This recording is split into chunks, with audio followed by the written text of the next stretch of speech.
Session ಅಲ್ಲಿ ಆಣೆ ಪ್ರಮಾಣ ಏನ್ ಮಾಡ್ಬೇಕು ಅಂತ ಅನ್ಕೊಂಡಿದ್ದೀರಾ ನೀವು?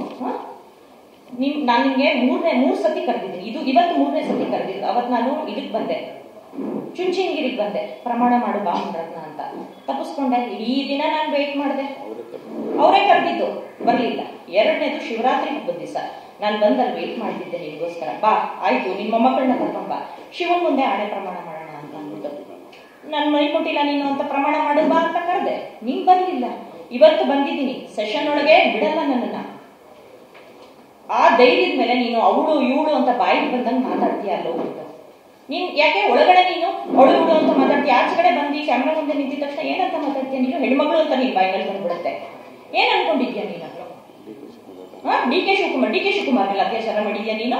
ಇಲ್ಲಾಂದ್ರೆ CM ಮೇಲೆ ಅತ್ಯಾಚಾರ ಮಾಡಿದ್ಯಾ? ಯಾರ ಮೇಲೆ ಮಾಡಿದ್ಯಾ? ನೀನ್ ಮಾಡಿರೋದು ನನ್ನ ಮೈ ಮುಟ್ಟಿರೋದು. ಪ್ರಮಾಣ ಮಾಡ್ಬೇಕಾಗಿರೋಳು ನಾನು. ಏನಕ್ಕೆ ಅವ್ರನ್ನೆಲ್ಲ ಕರಿತೀಯ? ಇಷ್ಟಕ್ಕೂ DCM ಅವರು, ನಾನೊಬ್ಳು ಒಕ್ಕಲಿಗರ ಮಹಿಳೆ, ಇವತ್ತವರೆಗೂ ಆ ಯಪ್ಪ ಕರೆದು ಏನಮ್ಮ ನಿನ್ ಕಷ್ಟ ಸುಖ ಏನಾಗ್ತಿದೆ ಅಂತ ಇವತ್ತವರೆಗೂ ಕೇಳಿದ್ದೀರಾ? ಟಿವಿನಲ್ಲಿ ನೋಡಿರೋದು ಬಿಟ್ಟು ಆ ಯಪ್ಪ ನಾನು ಇದುವರೆಗೂ ನಾನು ಎದುರುಗಡೆ ನೋಡೇ ಇಲ್ಲ ರೀ. ನನ್ನ ವಿಷಯಕ್ಕೆ 3ನೇ ವ್ಯಕ್ತಿ ಯಾರು ಬಂದು ಹಣೆ ಪ್ರಮಾಣ ಮಾಡಕ್ಕೆ? ನನಗೂ ಪ್ರತಿದಿನ ಕೇಳಿ ಸಾಕಾಗೋಗಿದೆ ಇದನ್ನೇನೆ.